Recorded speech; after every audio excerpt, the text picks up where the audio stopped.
Um divórcio após 30 anos de casamento. É a prova de que a vida nem sempre é um passeio de gôndola. Você dá toda a sua juventude, energia, beleza, em resumo, os seus melhores anos, a um homem, e no final, quando o inverno da vida começa a chegar, ele te trai com uma mulher mais jovem. Essa é a minha situação. Depois de me separar, fui morar na casa da minha tia, que havia me deixado como herdeira no testamento. A casa era antiga, mas tinha um ar vintage muito charmoso. Era de 2 andares, com 3 quartos, uma cozinha de madeira bem conservada e uma sala de estar espaçosa. Meus filhos estavam felizes e ocupados com suas próprias vidas, enquanto eu tentava me adaptar a essa nova fase de solteira. A única coisa boa nessa etapa da minha vida era a paz que eu desfrutava no meu novo lar. Mas nem tudo era um mar de rosas. Toda noite, eu ouvia barulhos estranhos na casa, gritos e batidas nos armários. No começo, achei que alguém tinha invadido, até perceber que eram apenas os barulhos velhos da casa. Havia também um espelho enorme, colocado bem de frente para a escada que levava ao 2º andar, que me incomodava profundamente. Eu odiava aquele espelho. Ele era feio e mal posicionado. Contratei um pedreiro para removê-lo, mas ele disse que seria necessário quebrar a parede para tirá-lo. Então, decidi deixá-lo lá. Mas, com o tempo, aquele espelho passou a me assustar ainda mais. Além disso, eu frequentemente me sentia solitária. Às vezes, não sabia o que fazer com o meu tempo livre. Eu tinha um emprego estável e ganhava bem, mas, ainda assim, a solidão me atingia com força. Passei 30 anos ao lado de um homem para quem dediquei a maior parte do meu tempo, e agora, sozinha, sentia um vazio enorme na vida. Quando desabafei isso com minha filha, ela me contou sobre um aplicativo chamado Tinder, usado para conhecer pessoas. Quem sabe, encontrar um parceiro. Na minha época, as pessoas se conheciam em bares ou festas de aniversário de amigos. Não existiam esses aplicativos. Fiquei com medo da ideia no começo, mas depois de algumas semanas tentando encontrar alguém pessoalmente e percebendo como era difícil achar alguém da minha idade, solteiro e disposto a se conectar, decidi dar uma chance e criar um perfil no Tinder. Minha filha até me ajudou a tornar o perfil mais atraente. E, para minha surpresa, havia muitos solteiros da minha idade com histórias de vida parecidas. Dei match com vários, mas nenhum deu certo, até que uma noite recebi uma notificação, um match com um homem chamado Andrés. Ele era divorciado e estava procurando companhia. Era alguns anos mais velho que eu e morava na mesma cidade. Começamos a conversar e logo passamos a trocar mensagens o tempo todo. Andrés era gentil, e a conversa fluía tão bem que parecia que nos conhecíamos há muito tempo. No entanto, apesar das mensagens constantes, Andrés nunca estava disponível para um encontro presencial. Ele sempre tinha uma desculpa, compromissos de trabalho ou questões com os filhos. Eu acreditava nele, queria acreditar, mas depois de algumas semanas, já estava apaixonada por ele, mesmo sem tê-lo encontrado. Enquanto minha vida amorosa parecia reviver, algo continuava me atormentando. Os barulhos estranhos na casa. Uma noite, os ruídos foram tão altos que pensei que alguém havia invadido. Peguei um vaso de vidro e desci as escadas, mas não encontrei ninguém. Alguns dias depois, tive uma reunião em uma cidade vizinha e fiquei hospedada em um hotel. Durante o tempo que estive fora, continuei conversando com Andrés. Ele me enviava fotos de sua rotina e tudo parecia perfeito. Até que, durante um passeio no hotel, vi Andrés no corredor. Corri até ele, feliz por finalmente nos encontrarmos, mas ele parecia confuso e surpreso.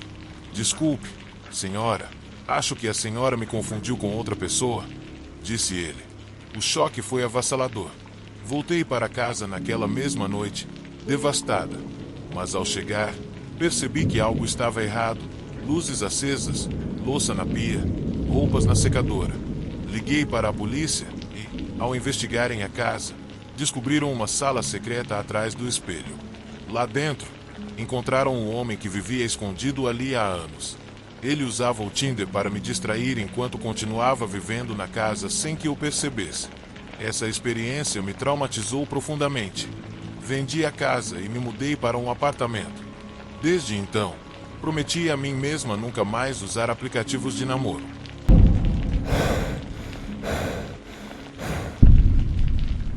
Isso aconteceu no início dos anos 2000, logo depois que terminei o ensino médio. Para dar um pouco de contexto, conheci um rapaz chamado Liam quando eu tinha 14 anos. Ele era um pouco mais velho, mas eu nunca soube ao certo a idade dele, já que ele sempre mentia sobre isso. Ele se tornou minha paixão de verão, e passamos bons momentos juntos, mas nada sério. Já no último ano do ensino médio, tivemos um encontro durante uma noite de inverno, e ele me pediu em namoro. Eu realmente gostava dele naquela época, então começamos a namorar oficialmente. No começo, Liam era um cara bem doce, mas, na verdade, eu ignorei muitos sinais de alerta, como o fato de ele ficar extremamente ciumento se outro homem olhasse para mim enquanto estávamos juntos ou até mesmo se eu olhasse para alguém. Quando completei 18 anos, decidimos morar juntos. Eu ainda estava no ensino médio e tinha um emprego de meio período, então achei que poderia dar conta. Além disso, pensei que ele seria um ótimo parceiro e que poderíamos construir uma vida juntos. Mas eu estava completamente enganada. Eventualmente, me formei no ensino médio e acabei trabalhando em 2 empregos, enquanto ele constantemente largava os que conseguia. Eu também estava me preparando para entrar em uma universidade local, determinada a fazer tudo o que pudesse para crescer e melhorar minha vida. No entanto, depois de cerca de um ano nessa rotina, as brigas começaram a se tornar extremas. Em alguns casos, chegaram à violência física. Comecei a me sentir cada vez mais presa naquela situação terrível. Entre o desgaste físico e emocional causado por esse homem, minha autoestima e o entusiasmo que eu costumava sentir pela vida foram se apagando, me transformando numa sombra do que eu era. Lá no fundo, eu sabia que merecia algo melhor, que as promessas de que ele nunca mais me machucaria eram mentiras descaradas. E, mesmo quando ele dizia que me mataria se eu fizesse algo contra ele ou tentasse deixá-lo, eu ignorava porque não achava que ele realmente faria isso. A situação piorou quando nosso primeiro filho nasceu. Ele usava o bebê como uma ferramenta de chantagem, dizendo que o levaria de mim e que eu nunca mais o veria. Lembro-me de uma ocasião em particular. Naquela noite, eu estava em casa cuidando do nosso bebê enquanto ele saía com amigos, algo com que eu já tinha me acostumado. Era uma noite tranquila, e eu estava aproveitando o meu tempo como mãe de primeira viagem, relaxando sem precisar lidar com ele. Quando ele chegou em casa, já de madrugada, trouxe um amigo, alguém que eu conhecia, mas não muito bem.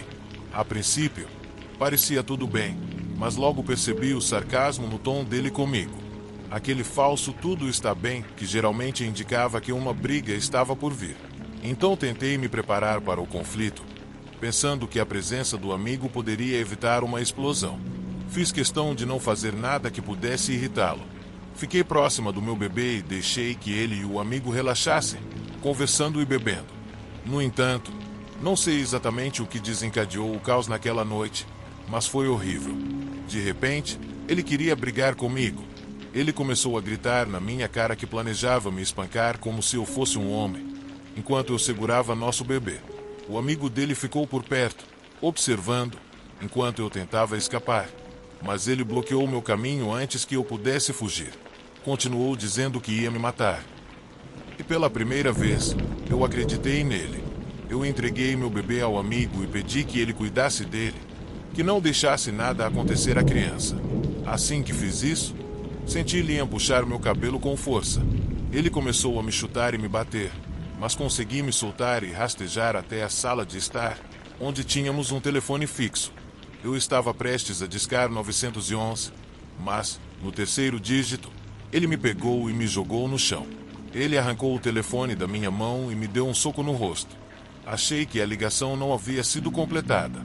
Nesse ponto, ele começou a me bater com tanta força que comecei a perder a consciência, vendo apenas estrelas. Enquanto eu estava encolhida no chão, tentando me proteger em vão, olhei para o amigo dele e implorei que chamasse ajuda. Mas ele estava paralisado de medo, especialmente depois que Liam o ameaçou de morte caso ele se mexesse. Naquele instante, percebi que o amigo estava aterrorizado demais para reagir. Mesmo assim, lutei com todas as forças que me restavam. Eu era uma mãe e queria viver para ver meu filho crescer. Enquanto ele me agredia brutalmente, tentando me sufocar, ouvi um som alto. Ele se afastou, e por um momento não entendi o que estava acontecendo. Não sabia se estava viva ou morta. Quando finalmente consegui me levantar, ouvi batidas na porta. Era a polícia. Não consigo descrever o alívio que senti. A ligação para o 911 havia sido completada, e os policiais ouviram tudo, enviando uma viatura imediatamente. Quando abri a porta, um dos oficiais me mandou recuar. Liam tentou inventar uma história, mas um policial olhou para mim, viu o estado em que eu estava e imediatamente algemou Liam.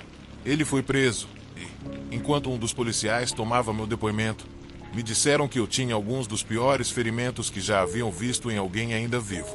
Minha recuperação foi longa e dolorosa. Liam acabou recebendo uma sentença de 26 meses, mas cumpriu apenas 18. Hoje, ele está preso pelo resto da vida, mas foi necessário que uma outra mulher perdesse a vida para que isso acontecesse. Sou grata por ter sobrevivido e por ter tomado a decisão de sair daquela situação.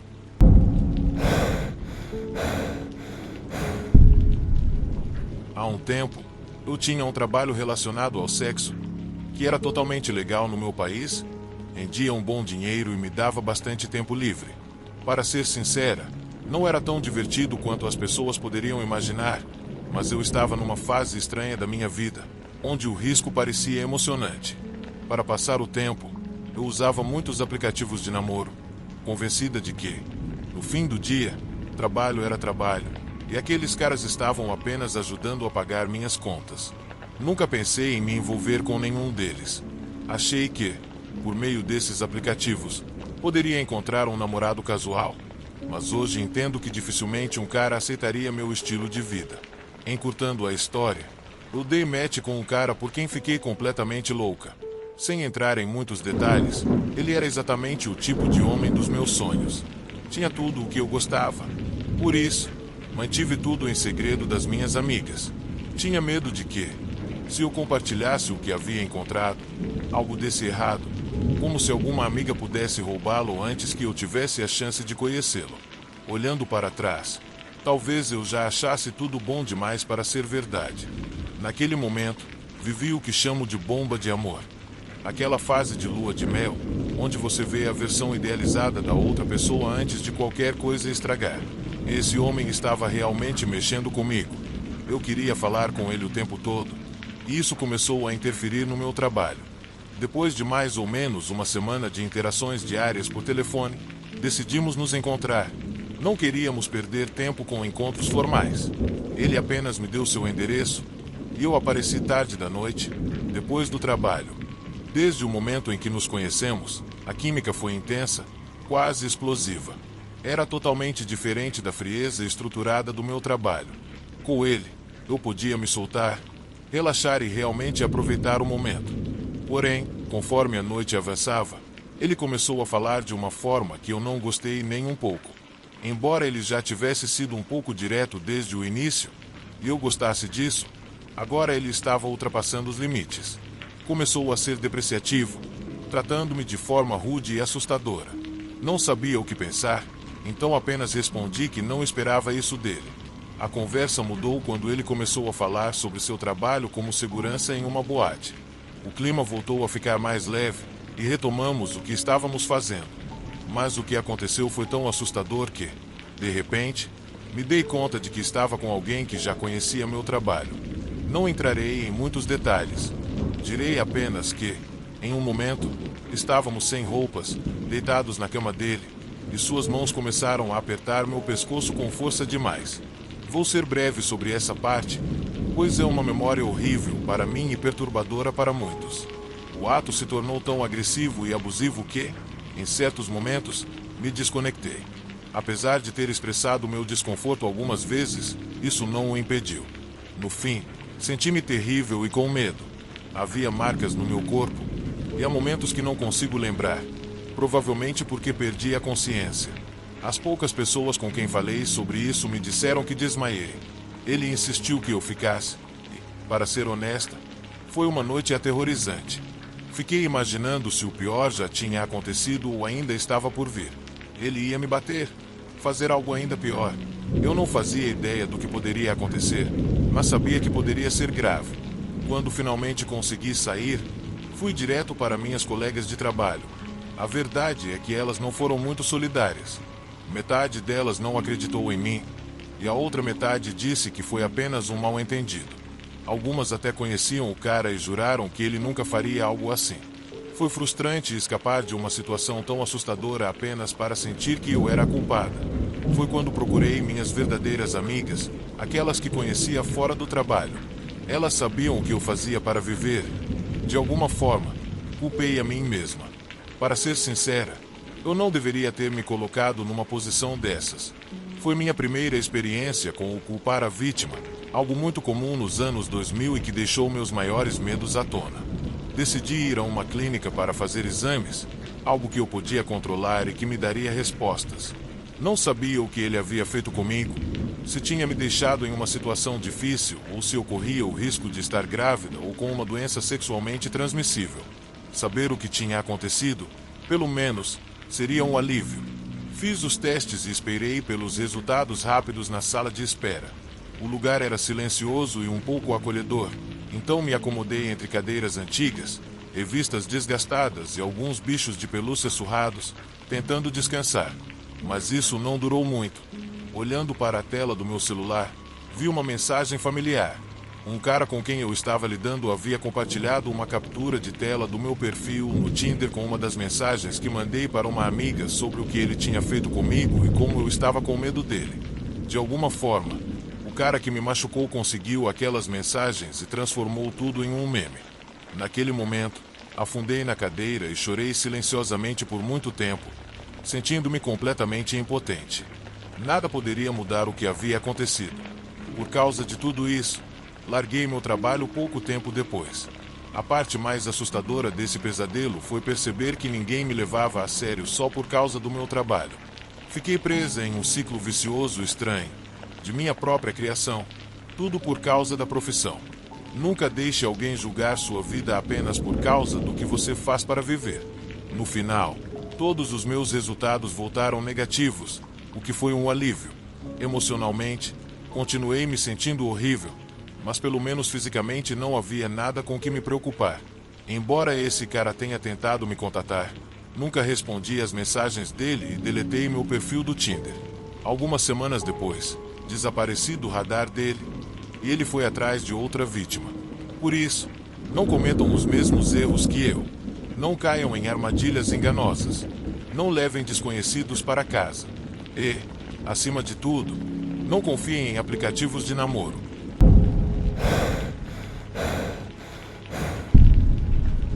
Oi, eu sou o Marco e estou em um relacionamento há uns 4 anos. Conheci a minha namorada no Tinder. Desde então, tudo tem sido ótimo.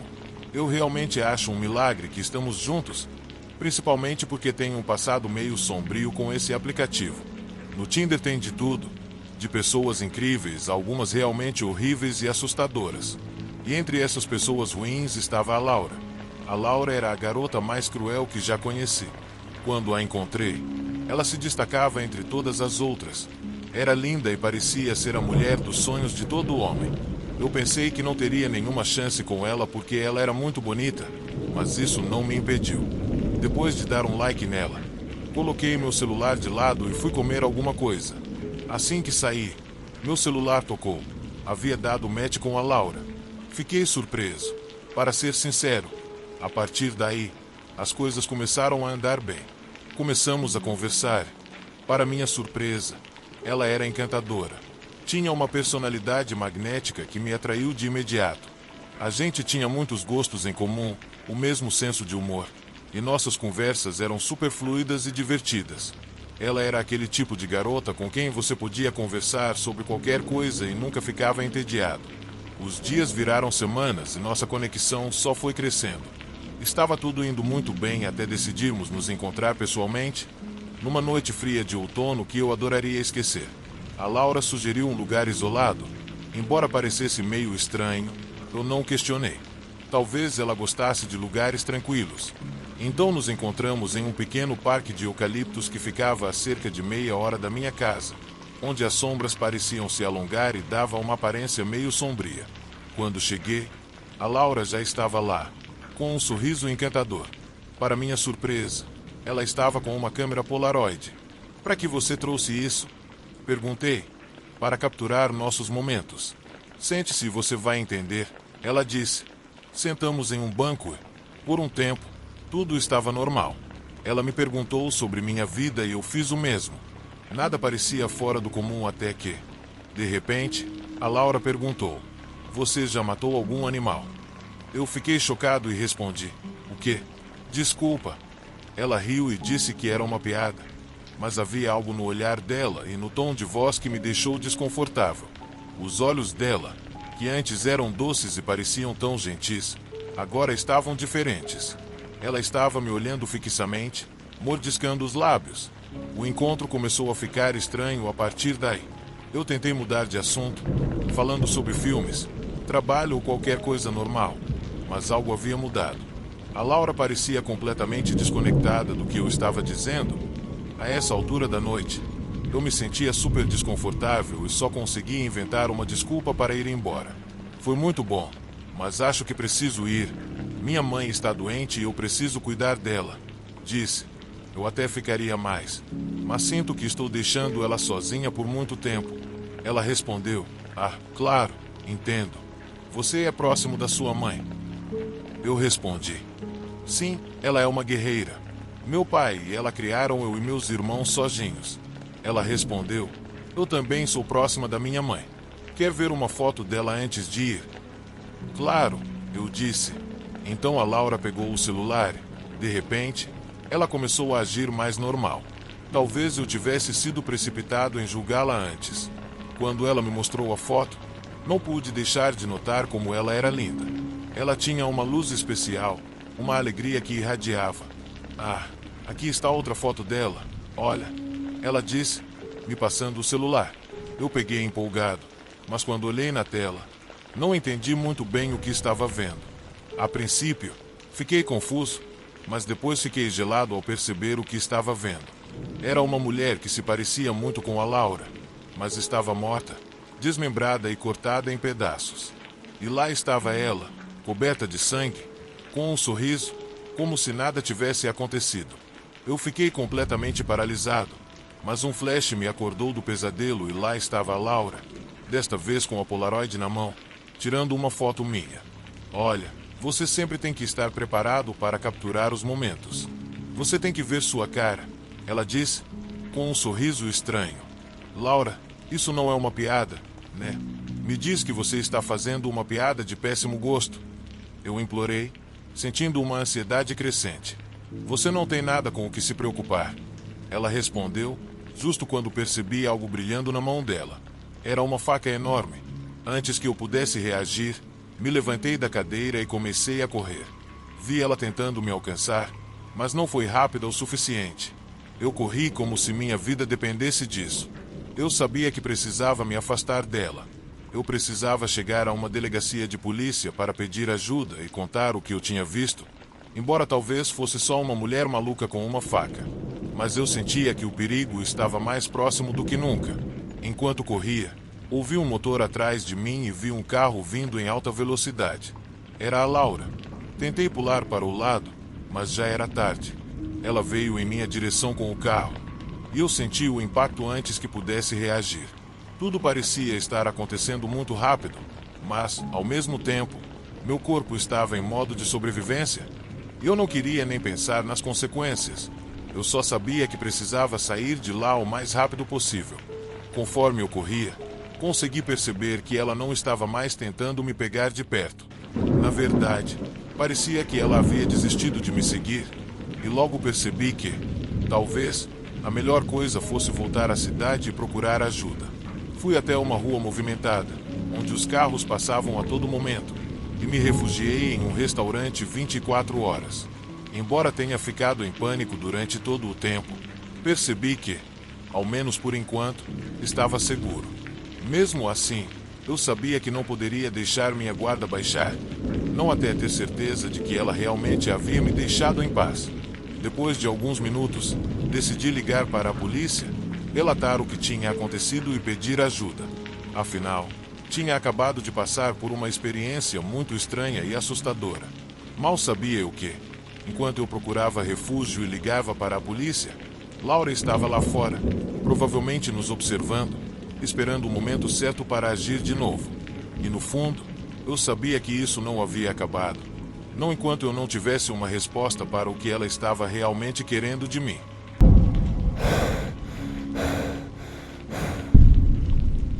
Há alguns anos, quando eu tinha apenas 21 anos, tentei a sorte em um site de namoro. Era como se eu tivesse apostado a última moeda na busca por encontrar o amor online. Não me entenda mal. Não é que eu tenha algo contra isso ou que esteja olhando de cima para essas pessoas. Pelo contrário, espero sinceramente que todos tenham encontrado o que procuravam. Mas para um cara de apenas 22 anos, a experiência de conhecer pessoas por meio daquele site não tinha sido das mais satisfatórias. Conheci algumas mulheres, mas eram mais velhas do que eu e claramente, queriam coisas diferentes. No entanto, depois de alguns meses no site, eu senti que minha sorte estava mudando. Finalmente conheci uma garota fofa chamada Angela, que, além de ser muito bonita e encantadora, tinha a mesma idade que eu e, pelo que ela dizia, também estava na faculdade. O único detalhe é que estávamos em cidades diferentes, embora dentro do mesmo estado. Mas, mesmo assim, eu estava muito interessado nela. A Angela e eu começamos a conversar pelo chat do aplicativo, mas depois trocamos números e começamos a nos comunicar por mensagens de texto. Ela era uma garota absolutamente adorável e tinha um ótimo senso de humor. Conversávamos todos os dias, e ela estava tão interessada quanto eu em nos encontrarmos pessoalmente. Mas para isso, eu teria que esperar até dezembro, quando eu tiraria férias da faculdade. Eu estava tão animado com a ideia de conhecer essa garota que não me importava de esperar até nos encontrarmos pessoalmente. Finalmente, minhas férias chegaram, e a primeira coisa que fiz foi comprar uma passagem para vê-la em sua cidade. Também reservei um quarto em um pequeno hotel onde eu planejava ficar pelos próximos 15 dias. Assim que cheguei na cidade, a primeira coisa que fiz foi ligar para ela e combinar de finalmente nos encontrarmos. Eu estava realmente empolgado para vê-la no nosso primeiro encontro. A convidei para um pequeno café perto de onde eu estava hospedado. Naquela tarde, tivemos um ótimo tempo e foi exatamente tudo o que eu esperava. Ela também parecia muito feliz. Acima de tudo, havia uma química muito boa entre nós.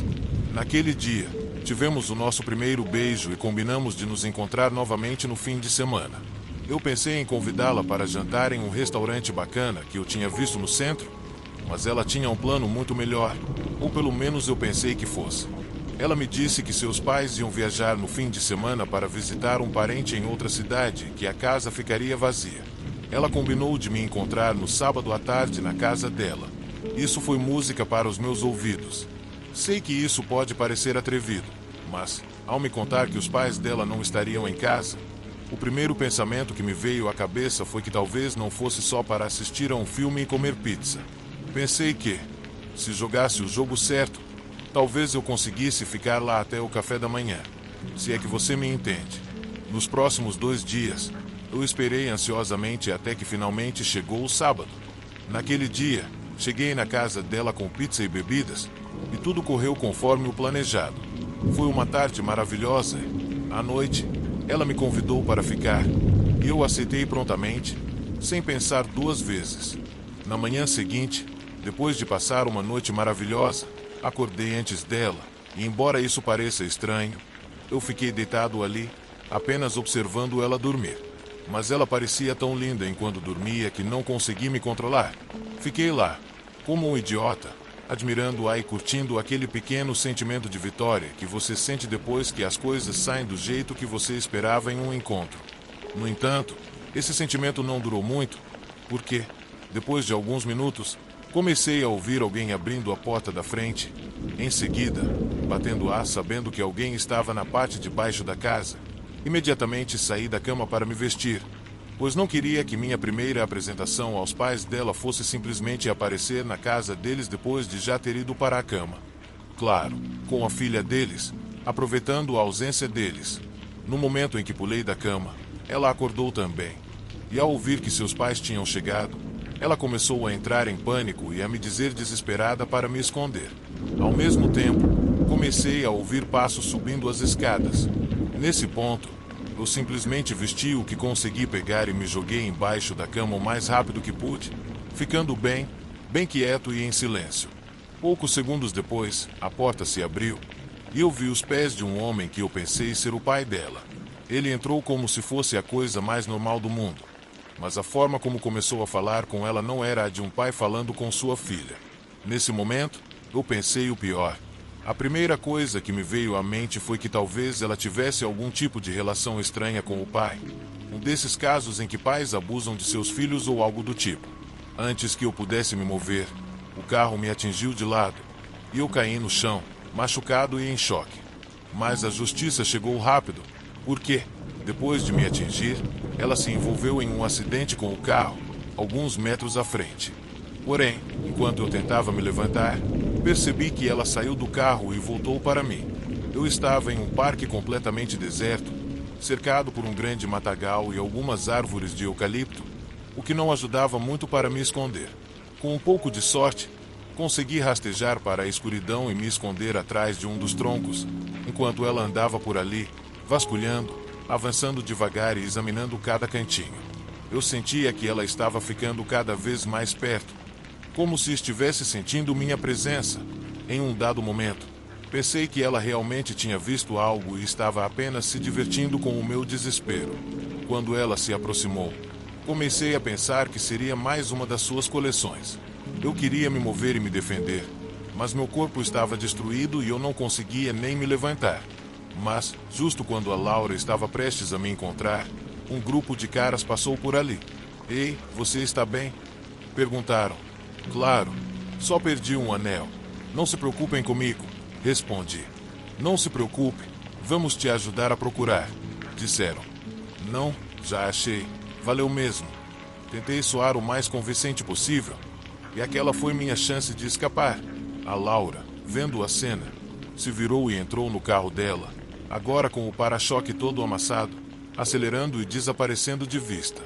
Os caras me olharam com uma expressão confusa, sem saber que ela era claramente um perigo, mas não estavam interessados o suficiente para descobrir o que estava acontecendo com aquela garota. Aproveitei essa distração e fugi da área. Assim que senti que não estava mais em perigo, liguei para um dos meus irmãos. Quando ele me pegou, me levou ao hospital. De lá, liguei para a polícia, mas eles não conseguiram encontrar a Laura. Ela não tinha redes sociais e seu perfil no Tinder foi deletado, como se ela nunca tivesse existido. Até duvidei que o nome dela fosse realmente Laura. Passei um tempo afastado dos aplicativos, mas no fim decidi tentar novamente. Dessa vez, deu certo. Conheci a minha atual parceira em um lugar público e conferi as redes dela antes de encontrá-la, só para ter certeza. Nunca mais ouvi falar da Laura, e honestamente, fico aliviado por isso. Não sei o que ela poderia ter feito com outra pessoa que talvez não tivesse tido a sorte de escapar como eu. Aquela garota era uma psicopata completa. Eu só espero que algum dia ela seja pega. Assim que tive chance, fui para a rua. Entrei no primeiro táxi que apareceu e pedi para ele me levar ao meu hotel, de onde eu não sairia por, pelo menos, os próximos 3 dias. Mas a parte mais louca de toda essa experiência é que a desavergonhada da Angela me escreveu de volta, pedindo desculpas pelo que aconteceu e dizendo que se divertiu muito comigo e que realmente queria me ver de novo. Nesse momento, percebi que aquela mulher era doente. De alguma forma, gostava da ideia de ver 2 homens brigando por ela. Essa garota era uma pessoa manipuladora, mentirosa e infiel. Escrevi uma única mensagem para dizer que ela nunca mais entrasse em contato comigo. Em seguida, deletei o número dela. Por sorte, nunca mais ouvi falar da Angela. No entanto, tudo isso me fez pensar em quantos outros caras ela havia envolvido nesse jogo doentio. E também pensei no fato de que talvez alguns deles não tivessem tido a sorte de escapar. Graças a Deus, nunca passei por uma experiência parecida de novo. Mas depois disso, sempre que uma garota me convidava para ficar na casa dela, eu não conseguia evitar de ficar nervoso.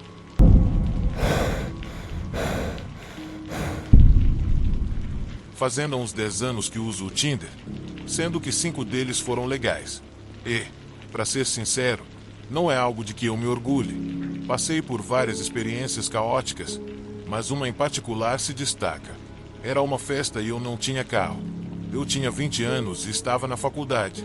Meu celular estava quase sem bateria, com apenas 11%, mas um cara bem atraente no Tinder disse que podia me buscar e a gente poderia ficar na casa dele por um tempo antes de ele me levar de volta. Não tinha como recusar, então eu aceitei. Quando chegamos na casa dele, percebi que eu estava mais ousada do que normalmente seria. Não sou de tomar a iniciativa, então pensei que ele ia esperar um pouco antes de tentar me convencer a passar a noite. Depois de algumas horas, minha bateria começou a morrer, e os últimos 1% duraram bem mais do que eu imaginava. Mas ele não disse nada até perceber que eu estava sem carga. Aí, ele simplesmente se levantou e disse que era hora de ir até o carro. Perguntei se ele tinha um carregador que eu pudesse usar, e ele disse que não. No carro, ele ficou mais sério e parou de flertar. Eu me perdi na música e fiquei olhando pela janela, mas não percebi que ele nunca perguntou onde eu morava. Passou mais de 1 hora e estávamos saindo da minha cidade, indo para os canyons em Salt Lake City. Perguntei para onde estávamos indo e ele respondeu que pensou que a gente poderia dar uma volta. Naquele momento, minha mente meio bêbada pensou: ok, tudo bem. Resumindo, ele me levou por um caminho de terra, afastado de tudo, sem placas ou casas, até um beco sem saída. Ele estacionou, desligou as luzes e ficou sentado no carro. Nesse momento, o medo começou a me invadir. Quando recuperei a lucidez, falei que talvez tivesse bebido demais e que deveria ir embora, mas ele ficou em silêncio, olhando para a mata. Então, o tom dele mudou e ele me perguntou se eu gostava do lado sombrio, sugerindo que éramos compatíveis. Respondi que sim, mas estava falando de algo normal, nada muito extremo. Ele começou a ficar um pouco irritado, e os comentários dele foram ficando mais pesados. Ele falou sobre como algumas pessoas encontram prazer na dor e mencionou que quanto mais você bate em alguém, mais a pessoa se acostuma, como se fosse uma maneira de torná-la mais forte. Naquele momento, fiquei tão nervosa que me levantei e disse firmemente: olha, isso parece interessante, mas não estou afim disso hoje. Eu só quero ir embora. Esse lugar é muito esquisito. Ele suspirou. Segurou as chaves como se fossem um item valioso. Então vi o celular dele no suporte do carro, e a ideia de pegar ele passou pela minha cabeça, mas ele antecipou e pegou o celular antes que eu pudesse reagir, escondendo atrás da cabeça, me fazendo entender que eu não deveria nem pensar em tentar me aproximar. Soltei um barulho engraçado, tipo e ele me deu um olhar quase zombeteiro, como se estivesse orgulhoso de mim, com aquele sorriso sem graça que pais dão quando batem no ombro do filho. Ele ficou quieto, me encarando por um tempo que parecia uma eternidade. Depois, ele mudou de atitude e disse: vamos entrar. Tenho uns amigos que você vai adorar. Depois que os conhecer, vai se sentir bem melhor. Mas ele não estava tentando ser sincero ou confortante. Dava para perceber que ele não estava tendo um bom dia. Para tentar sair daquela situação, comecei a inventar uma história. Falei que tinha ligado para as minhas amigas e que elas estavam me esperando e ficariam preocupadas se eu não respondesse rápido. Disse que tinha mandado o print da cara dele e que elas iam ficar muito preocupadas. Ele pegou o recado, com um suspiro frustrado, ligou o carro e voltamos. Ele manteve as luzes apagadas o caminho todo de volta. A ansiedade tomou conta de mim. Eu estava com medo de que ele estivesse me perseguindo ou que, no futuro, ele fosse atrás de mim. Tentei pedir desculpas e disse que realmente estava interessado, mas que não era a noite certa. Fui enrolando, desculpas, blá blá blá. Ele não falou nada o caminho todo, nem pediu meu endereço, e eu também não tinha intenção de dizer. Finalmente, ele me deixou em um Burger King, a uns 60 quilômetros de casa. Quando eu estava saindo, ele se inclinou e me empurrou no peito. Quase me machuquei caindo. Então, pegou minha mochila do chão, sem pensar, jogou pela janela, deixando ela cair bem na porta do passageiro. Meu celular e meu computador quebraram na queda. Tive que pedir para um estranho me emprestar o carregador para chamar um Uber. Na verdade, eu estava tão ansiosa para ir embora que já não me importava mais com o que tinha acontecido. O mais estranho é que, mesmo em pânico, não pensei no que eu realmente deveria fazer para me proteger. Só sabia que precisava sair dali. Quando cheguei em casa e fui tomar banho, foi que percebi o quão ruim tudo poderia ter sido. Me deu um ataque de pânico. Fiquei sentada no banheiro, com a cabeça entre os joelhos, chorando até a água esfriar. Depois, contei tudo para a minha colega de quarto. Ela me acalmou. Embora eu ainda tenha minha conta no Tinder, hoje em dia só uso para alimentar meu ego. Agora, sou bem relutante em sair com alguém pelo app. No fim, pessoal, a moral dessa história é: tomem muito cuidado lá fora.